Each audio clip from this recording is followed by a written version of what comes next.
নমস্কার।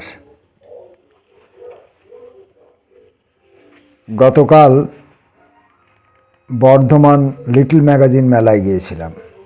সেখান থেকে বেশ কিছু কবিতার বই সংগ্রহ করেছি, কিছু কিনেছি, কিছু বন্ধুবান্ধবদের থেকে উপহার পেয়েছি। সেখানে প্রভাতের আলো এই নাম দিয়ে ভুবনডাঙ্গা 1429 একটি পত্রিকার আমাকে দিয়েছেন সম্পাদক আমিনুল ইসলাম। তো পত্রিকাটি বেশ পরিচ্ছন্ন, সুন্দর, ছিমছাম। এই যে সামনে প্রভাতদার প্রতিকৃতি, ছিমছাম, খুব সুন্দর ছাপা কাগজ। আমি এগুলোর দু একটা নমুনা ভেতরে দিয়ে দেবো এগুলো পোস্ট করার সময়। তো পরিচ্ছন্ন। এখান থেকে আমি পত্রিকাটি প্রাপ্তিস্বরূপ সম্পাদক যে আমাকে দিলেন পত্রিকাটি পড়বার জন্য, এখান থেকে তো এই কবিতাগুলো পড়ে আমি তো কিছু শিখব। তো তার কৃতজ্ঞতাবশত আমি প্রাপ্তিস্বরূপ এখান থেকে দু একটি কবিতা পড়ি। সুশীল হাটুইয়ের একটি লেখা, প্রভাত চৌধুরী। শ্রদ্ধেয় প্রভাত চৌধুরীকে নিয়ে একটা কবিতা লেখা শুরু করলাম। রাত 11:50 লিখলাম, প্রভাত চৌধুরী সমান কমলালেবুর গন্ধ। রাত 12:10 কোনো কিছুই লিখলাম না, শুধু কমলালেবুর গন্ধ ডিলিট করলাম। রাত 12:40 কমলালেবুর গন্ধের পরিবর্তে লিখলাম কোভিশিল্ড। রাত 1:20 কোভিশিল্ড কেটে লিখলাম গুয়েডনিকা। রাত 1:25 আমার মগজে ছড়িয়ে পড়ল ফ্রাঙ্কোর হাসি আর মানুষের আর্তনাদ। রাত 1:33 একটা সিগারেট ধরালাম। রাত 1:40 সব আর্তনাদ থেমে গেল। রাত 2:10 কিছু লিখলাম না। রাত 2:50 অন্ধকারের দিকে তাকিয়ে থাকলাম, কিছুই লিখলাম না। রাত 3:20 লিখলাম প্রভাত চৌধুরী সমান আন্টার্কটিকার রোদ। রাত 3:30 ঘুমিয়ে পড়লাম। ঘুমের ভেতর দেখছি রোদের চেয়ে উজ্জ্বল শব্দ আছে কিনা। আর দু একটি কবিতা পড়ি। শর্মিষ্ঠা ঘোষের একটি কবিতা, প্রভাতে। ওপার হতে আলো আসে যার, অথচ খবর আসে না, তার কৌশলে ডুবে যাই দেখি। অন্ধ কুকুরের খেয়াঘাট ধুয়ে যায় অনায়াস। বিষণ্ণতা ঝেড়ে ডিঙিরা নেচে ওঠে ঝড়ে, আর আমি অবাক হই মুগ্ধ শ্যাওলার মতো।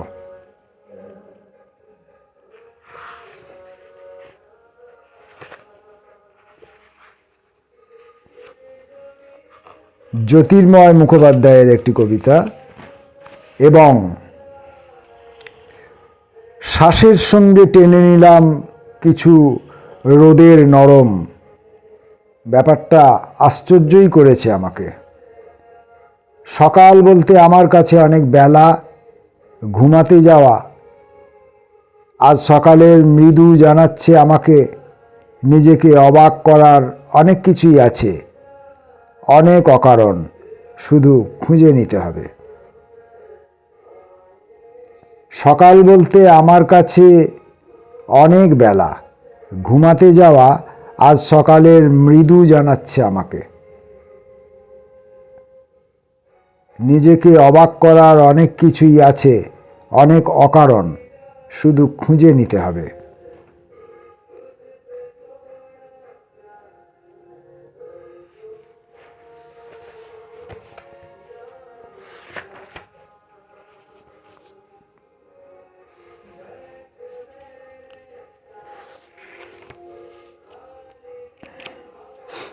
পার্বতী রায়ের একটি কবিতা পড়ি, নীরবতা দিয়ে।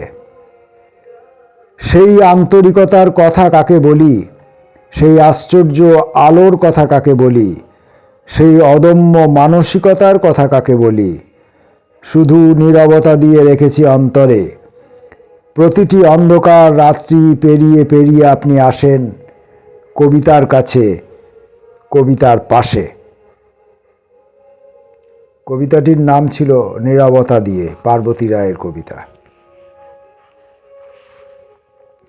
সন্তোষ দাসের একটি কবিতা পড়ি, আসন। আমার ছেলে যখন চেয়ারে বসে, চেয়ারও ঢুকে যায় ওর চেতনার অন্তরিক্ষে। আমার ভিতর বাড়তে থাকা হিংস্র জানোয়ারটা বাস্তুপোষ্য হয়ে চুপচাপ বসে হেলান দিয়ে নখ দাঁতের যৌবন ভুলে শুধু লেজ নাড়াতে থাকে। তেজের বার্ধক্যে পৌঁছে প্রত্যেকেরই একটা আসন চাই। আমাদের উত্তরাধিকারীর এক বুক আসন জুড়ে পাহাড় আঁকা হয়েছে। সেখানে মাঝে মাঝে নদী সৃষ্টি হয়, জংলি ফুল ফোটে সময়ে অসময়ে।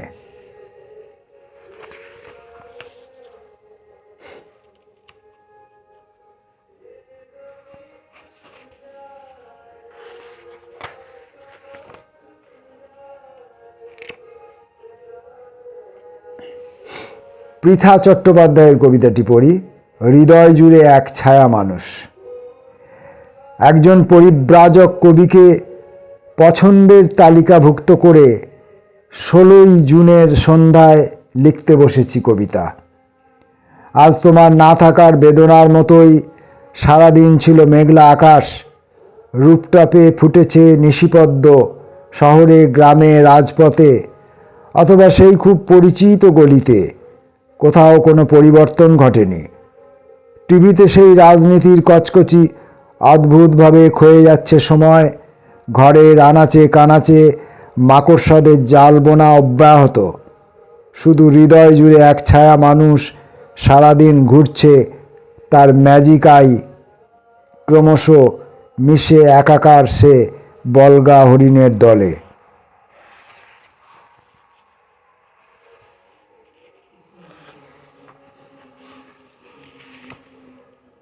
অলক্তিকা চক্রবর্তীর কবিতা, উৎসর্গ। সারা রাত তোমার মন খারাপে আলো জ্বেলে রাখি। সারা রাত তোমার মন খারাপে আলো জ্বেলে রাখি।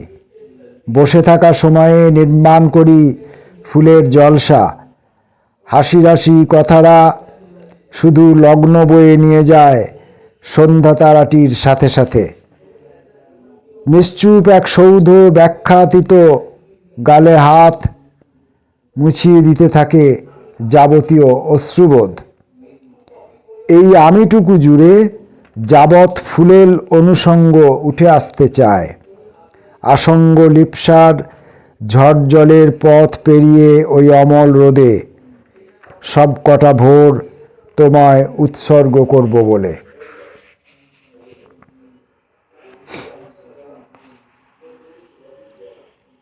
সূর্যমণ্ডলের কবিতা, মৃত্যু। আর ফিরবে না বলে যাওয়া, আর ফিরবে না বলে যায় না কেউই, আর ফিরবে না বলে যায় না কেউই, অথচ ফেরার আগেই চলে যায় অনেকে।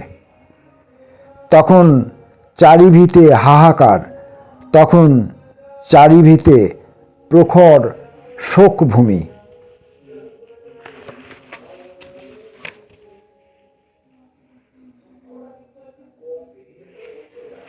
রহিম রাজা কি লিখেছেন দেখি। রহিম রাজা, ঘুরে দাঁড়ানোর আগে। পিছন ফিরে দেখে নেওয়া দরকার আমার নিকট আত্মীয়, দূরের বন্ধু, পরম মিত্র ও চরম শত্রু ঠিক কোনখানে। তাহলেই তুমি মেরুদণ্ড সোজা করে দাঁড়াতে পারবে। পিছন ফিরে দেখে নেওয়া দরকার আমার নিকট আত্মীয়, দূরের বন্ধু, পরম মিত্র ও চরম শত্রু ঠিক কোনখানে। তাহলেই তুমি মেরুদণ্ড সোজা করে দাঁড়াতে পারবে।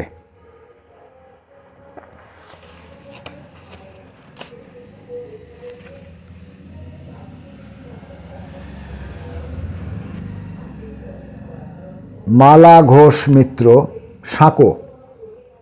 ঝরে যায় পাতাগুলো সমান্তরাল রেখায়, মাছরাঙা শালুক পাতায় বসে মুগ্ধতায় চলাফেরা করে এক চুক্তি। বৃষ্টি আজ দিশাহীন, কে যে ডাক দিয়ে যায়, সাঁকো পেতে পারি না। বাজ পড়া গাছ আজও দাঁড়িয়ে, রক্তচাপ ক্রমশ বাড়ে আনচান। নীরবতা নিয়ে মেঘেরা, প্রভাতের আলো বড় মনোরম।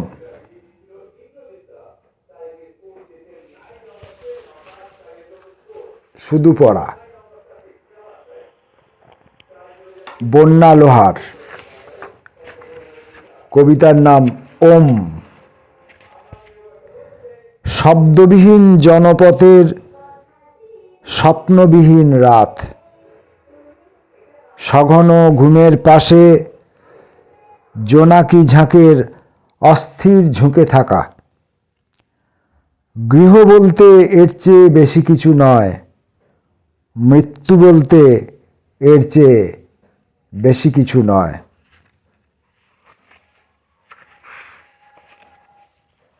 কাকলি মান্নার একটি কবিতা আছে এই মাত্র। জলের ভাষায় তরলের কাছে যাই, হাওয়া শরীরের জানালা ছুঁয়েছে বৃষ্টি। অনন্ত অযুত স্পর্শ লেগে থাকা ঘ্রাণ, ডুবছে গির্জার শেষ ঘণ্টার মতন, যেখানে যা কিছু সংলাপ কোনো গহীনে নেমে এসেছে শূন্য অন্ধকার ফাঁকে এক ফালি প্রভাতের আলো। আর একবার পড়ব, পড়ি এইমাত্র। জলের ভাষায় তরলের কাছে যাই, হাওয়া শরীরের জানালা ছুঁয়েছে বৃষ্টি। অনন্ত অযুত স্পর্শ লেগে থাকা ঘ্রাণ, ডুবছে গির্জার শেষ ঘণ্টার মতন, যেখানে যা কিছু সংলাপ কোন গহীনে নেমে এসেছে শূন্য অন্ধকার ফাঁকে এক ফালি প্রভাতের আলো।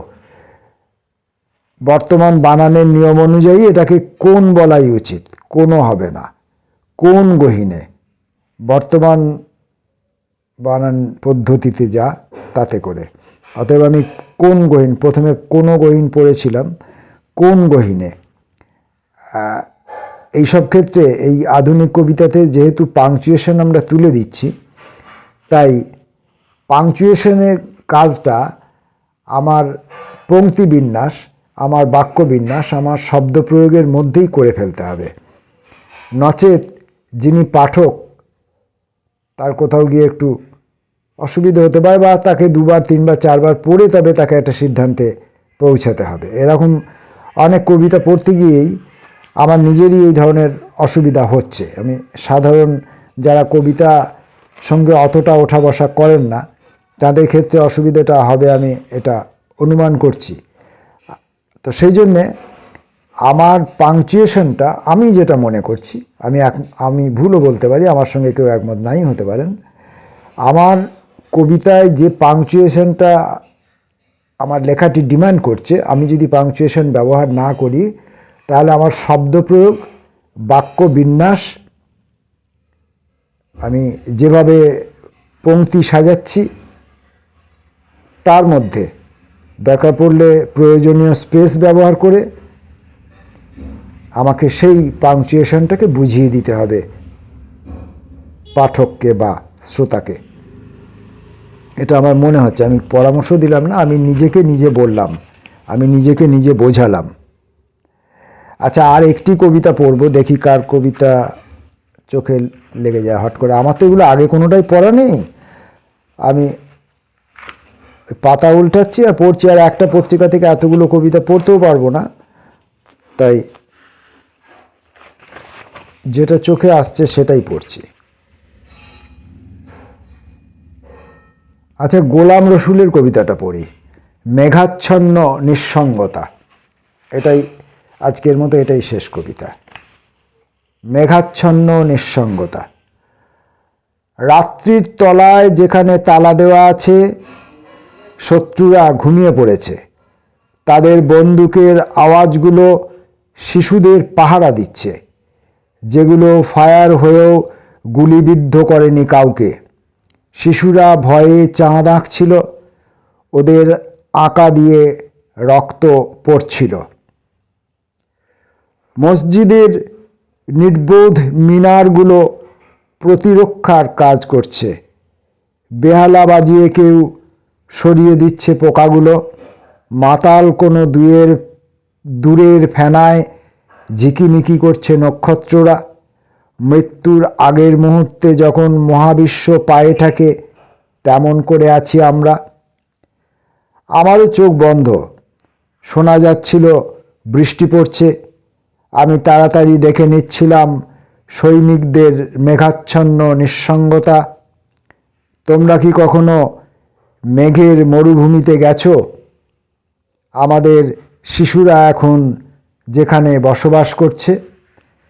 এই কবিতাটি পড়ার আগে আমি যে কথাগুলো বলছিলাম, যে পাংচুয়েশন আমি যেহেতু ব্যবহার করছি না, জ্যোতিচিহ্ন আমি যেহেতু ব্যবহার করছি না, তাই আমাকে প্রয়োজনীয় শব্দগুলো মধ্য দিয়ে, ব্যবহারকারী শব্দগুলোর মধ্য দিয়ে যেভাবে আমি বাক্য বিন্যাস করছি, যেভাবে আমি আমার কথা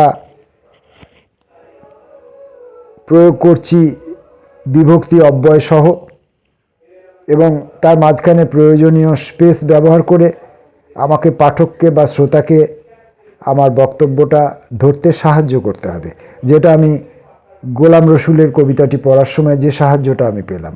আর এরপরেও যখন আমার একটু যেটা হচ্ছে সমস্যা, সেটা হচ্ছে যে আমি চোখে একটু ইদানিং আমার একটু দেখতে অসুবিধা হচ্ছে, সেই কারণে আমি কখনো কখনো একটু সামান্য একটু ভুল হয়ে যাচ্ছে। আর কবিতা পাঠ করার যে দক্ষতা থাকা দরকার, সেই দক্ষতা আমার নেই, সেই জন্য আমি ক্ষমা প্রার্থী। নমস্কার।